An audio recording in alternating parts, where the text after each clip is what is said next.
Okay, it's 1:15. I'm just going to run my mouth a little bit as we wait for everybody to get settled in. I know the basket's going around, some folks. We're doing what we're doing, so some folks getting comfortable, some are challenged out, it's all good. This is not traditional AA meeting per se, but when we're keeping open with the serenity prayer after everybody gets in, get us going. If you're seeing that over there, I have that pointed directly at me so that confidentiality, nobody is going to be on camera. Hopefully I'll be the only one on camera, and I'll be editing out anybody if somebody else does appear on camera. You don't have to worry about that. Let's see.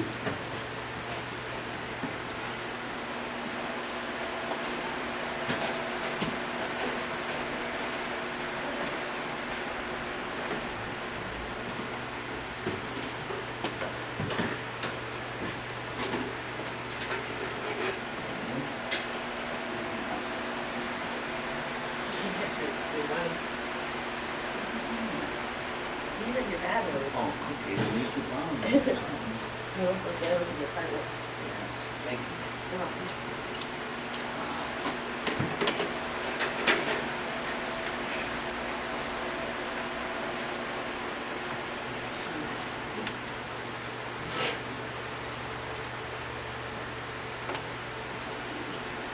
Yeah, I'm with the order.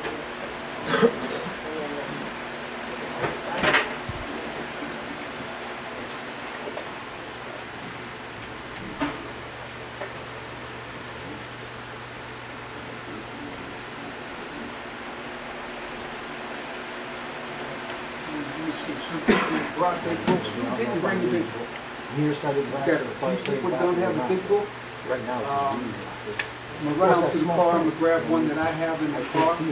Maybe for some people that need to read or would like to read, we can And do I that. can share the new. Okay. Anybody, we got enough where we can share it in? I don't need to bring I the got car. one in my car if you need one here. Those two don't have one, so. This way.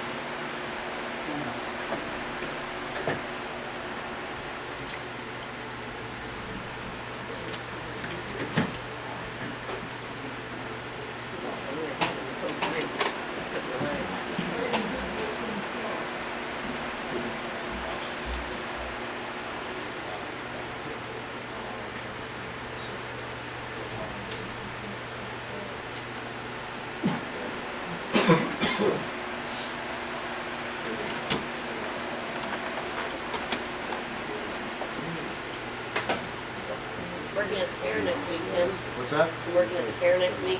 That's what I say. Yeah, 3 to 10. Who are you working for? Chris's wife. Oh, yeah? Mm-hmm. Good deal. I'll be at gate 2. I guess the kitty part or whatever.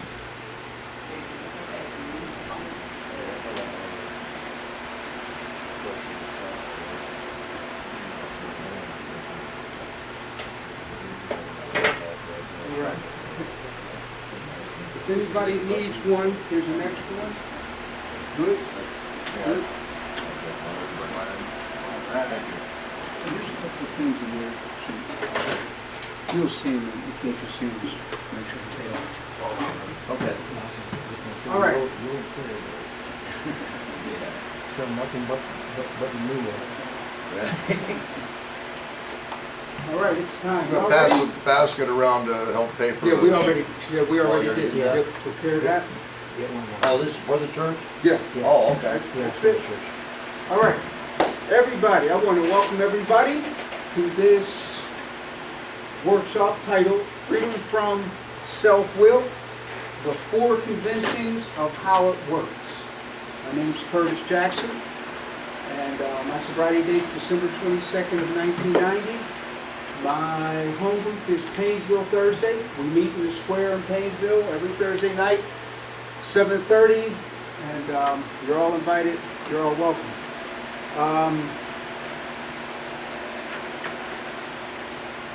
Quickly, a little bit about the title and a little bit about why. me and Bob, we were just talking about this in the kitchen. Here's the deal. Probably the only thing worse than seeing people die from untreated alcoholism and addiction outside in the streets is seeing them come into the rooms and die from untreated alcoholism and addiction because the message is not being carried to them correctly. Not to blame anybody, I'm not saying it's nobody's fault. There's some human errors we already knew. Just a part of being human. They recognized between 1935 and 1939, they recognized carrying the message word of mouth. They already seen the message starting to be distorted. So they knew, the benefit, one of the benefits of writing that book, they knew was going to be to preserve the message in its form that it was meant. And this is the key. The message, the steps, is meant to produce some desired results, certain outcomes.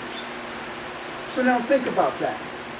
If on any given step, the way you're taught, the way you understand it, isn't the way they intended it, and you proceed to the rest of the steps, guess what happens to your result and your outcome? And I'm not even saying you may not stay sober. That's not what I'm saying. But I am saying that you may not achieve the quality of the desired effect. And it is way more than just being sober, as we find out later on, We got to get freedom from something. Self-will. Make sense? So I've seen this, and it's 30 years, people coming in, message distorted. And so that's primary purpose for today's talk. That was the motivator. So some of the methodology for today will be, one, I want you all to interact. Feel free to some degree. Feel free to ask questions, because it's through some of your questions where I can respond spontaneously and impulsively and maybe touch on some things that even in my thinking about delivery here may be able to flesh out some things that I didn't take into consideration. Two is the papers. Does everybody have some paper to write on? Everybody got paper? Who doesn't have paper? Let me ask you that one. Oh no, don't worry. Just take some paper and pass it around. Take at least 1 to 2 sheets. The idea between 1 to 2 sheets, one, I'm going to use some definitions of certain terms. And this is where some of we want clarification, not confrontation. I'm not here to fight with anybody about who's right or wrong as far as your understanding of any particular point. If you've got a disagreement, when this is over, I'll be happy to make time for us to sit down and talk that out. This is about clarification. That's all. So we want to define some terms, and then I want to use as references the Big Book and the 12 and 12 to show what I call relationship, whether it's between the Big Book and the 12 and 12, or references or relationships between certain chapters in the Big Book. There's going to be certain references and correlations that hopefully, or I hope, might be refreshing for some, might be new for others, to increase your understanding of this message that they put in there. So, to kind of get everybody involved, let's go 1, 2, 3, 4. Oh, Tim's over here. So you 4 be a group. You 4 and Tim. You 4, group B. And you 4, group C. And Bob will come in and be wherever Bob wants to be. Bob can be wherever Bob wants to be. I ain't even mad at Bob. I think Bob went home. Yeah? I think so. Oh, okay. Darn. All right, so group A, B, and C. Here's a question. Quick discussion. quick discussion. And you guys, in your group, you're gonna have to pick somebody to speak for the group. All right? And you can even pull your chair out and circle up if you need to, but here's the discussion question. I'm gonna give you 5, maybe a little bit more minutes. Ready? What is your motive for coming to this workshop today? What's your motive? 5 or so minutes. Go. You're on the clock. Chop it up. What's your motive? I'm going to put my timer on.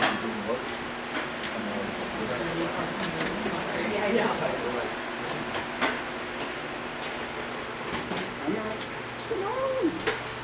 Woo. You got 5 minutes. Y'all got 4 minutes and 55 seconds. You're losing time.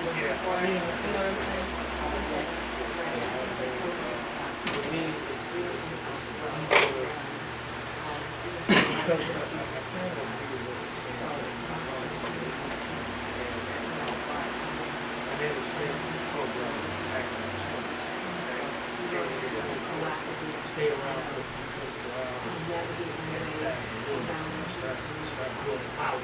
How's this group tonight?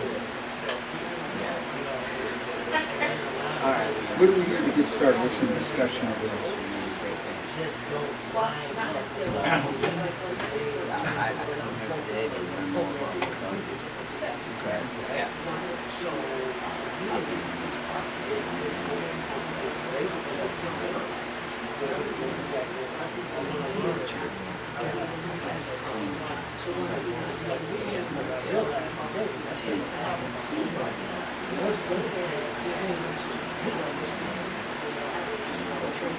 I want to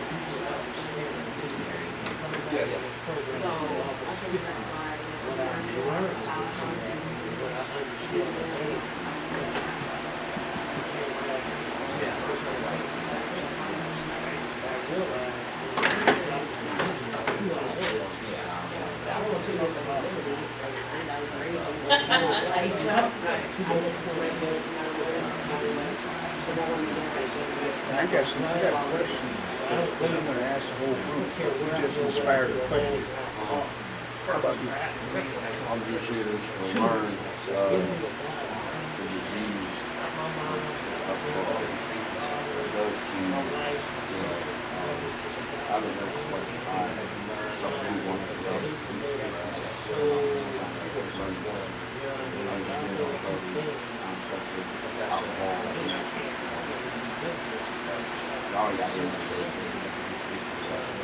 Okay. Call that 88 miracles. 88 miracles. Take the discussion. Motive for today. To learn and to be able to pass it on, be able to give it back to somebody else.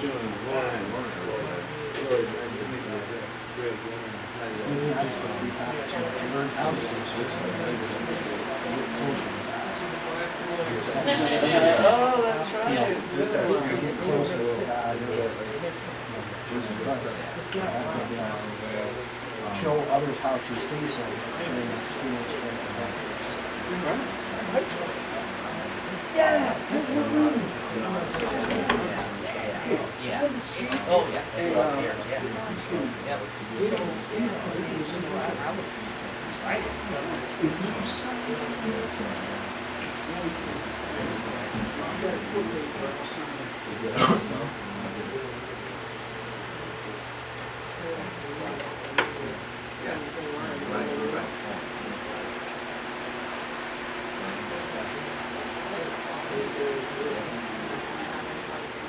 Say what's up?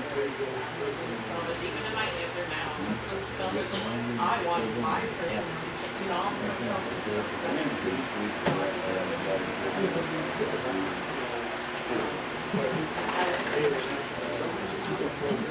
They'll play it. It's actually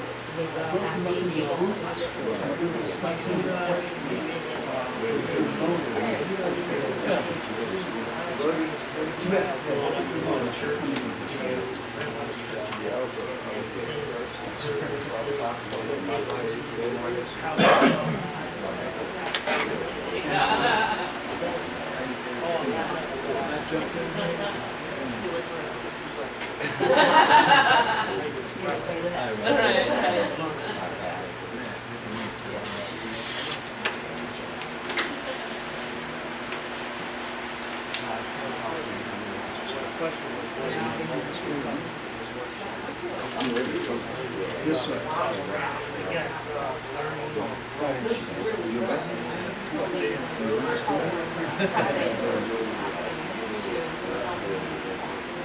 All right, we got 15 seconds, but a new guy came in, we'll add a minute. Add a minute. Be nice to the new guy.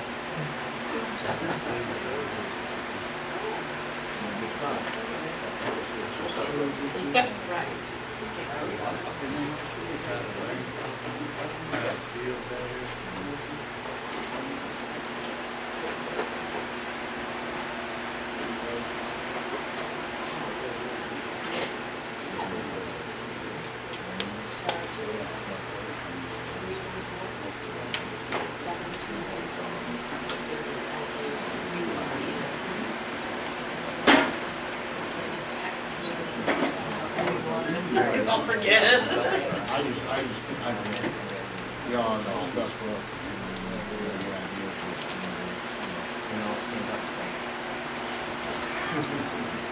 Oh, good point. I'm glad I heard that. Yeah, don't forget now, you're gonna need one person to speak for your group real quick.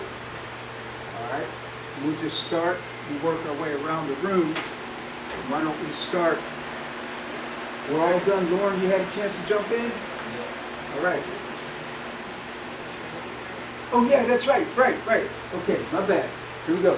Let's reopen this with the serenity prayer. God, grant me the serenity to accept things I cannot change, the courage to change things that I can, and the wisdom to know the difference.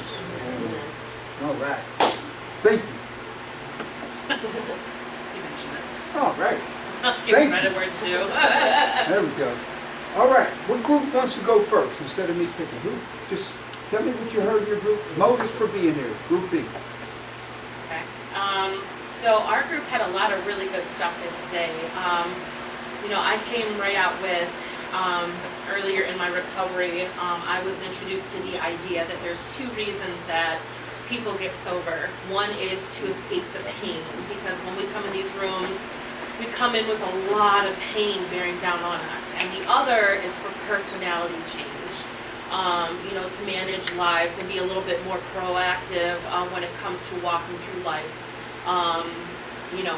So definitely the personality change is what I was after. There was humility that was mentioned, and a quality of recovery, which I think is huge. It's not quantity, it's quality, because there's a lot of people walking around with years and years of sobriety, but as far as recovery, that's a totally different story. It was mentioned about inner peace, which I thought was huge. I didn't even think about that. Life on life's terms, but being able to have peace within all the turmoil, I think was something that was really, really good. And then somebody mentioned, being a vessel, being open to being able to work and help others. I was selfishly always thinking to myself, even the personality change that was very self-centered, and the other person was like, well, I really want to be a vessel toward helping others. And I'm like, wow, that was like really awesome. So there's a lot of good reasons for our group. All right. Man, I like it. Can you give them a hand? You did some good work. All right, which group is next? I don't know, but exactly, but I think I heard what you guys said, love to learn, be able to pass it on, spirituality, to remove my ego, fellowship, to stay sober and recover. All right. The wrong answers, baby. Bam! Last but never least. I think the learning to grow. That's what we all pretty much decided on. He said stay sober. Stay sober and learn to grow. That's it. All right. I think Lauren pretty much summed everything up what we kind of touched on, you know, I mean, because the quality of sobriety is important. You know, and that's what I was trying to show these guys about the fact that, you know, I see a difference in the program today versus 20, 30 years ago. You know what I mean? And I think that some, and not like you said, not blaming anyone, but just the way the message is being delivered. You know, there's a distinct difference. And I want, that's why I'm here today. I want this to you know what I mean? So holding that book up, let's jump into that. These are all great answers, all right on point. And let's jump in. It's big book time. And here's something I came up with a new criticism as I was like doing just a little bit of review. First 3 steps. Let's look at our big book. Let's go to page 60. Page 60. Let's keep in mind this book was written in 1939. And let's keep in mind also that they were aware that not only was the message being distorted word of mouth, but that when it came to reaching other alcoholics, the epidemic of alcoholism and addiction untreated on the planet, the concept of going word, mouth, face to face, would barely scratch the surface. You know? So they created this. And let's smash a myth. Let's smash a myth. I swear to God, some people might want to fight about it. But here's the myth. That you could not sponsor yourself with this book alone. That can't be true. It can't be true. Because they wrote the book to take the place of the sponsor. For the people that didn't have the benefit of one-on-one contact, that suspected or knew, were displaying symptoms, whether it was them or a family member, they heard about this thing, got one, and gave it to that person. It was the book that was designed to carry the message. And this hit me the other day as I was doing some review.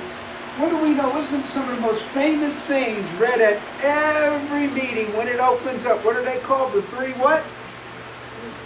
The 3 what? Pertinent idea. 3 pertinent ideas.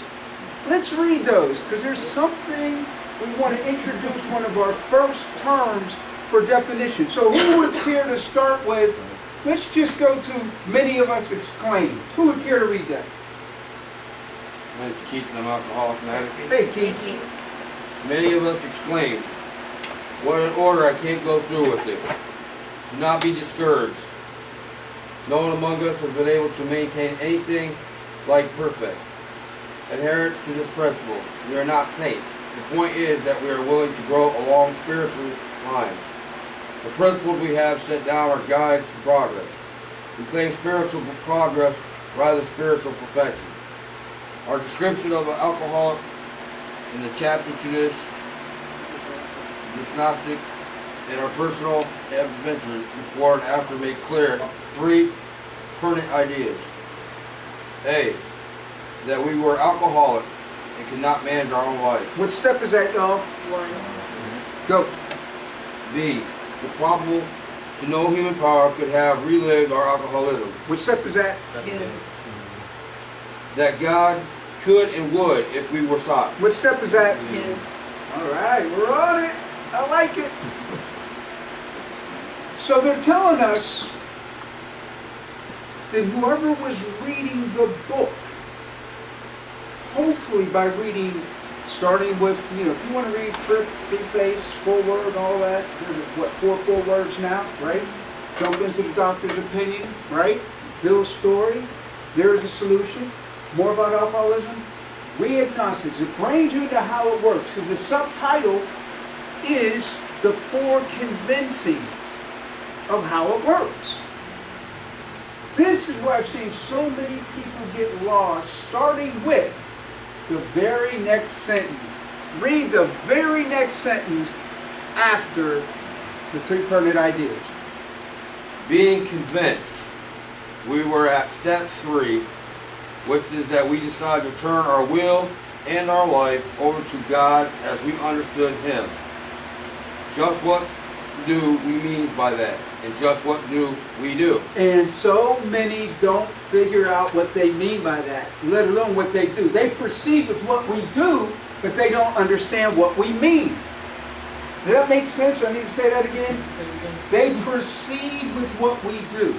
They'll proceed to the 4th step, writing inventory. They'll proceed to the 5th step, admitting it to somebody. They'll proceed with 6 and 7, 8, 9, 10, 11, and 12. But they don't know what we mean. The meaning is being lost because there's some key terms that are being used. Bill was a masterful writer. You guys got to understand, God was working through him, but Bill was no dummy. Bill was taught something. He said when he was taught, never use the same word too many times because it shows how dumb you really are. Bill understood these definitions of these words. It ain't by accident any of these words are in there. I can guarantee you that. Let's look at the first word. The first word, and this is why you have the sheets of paper.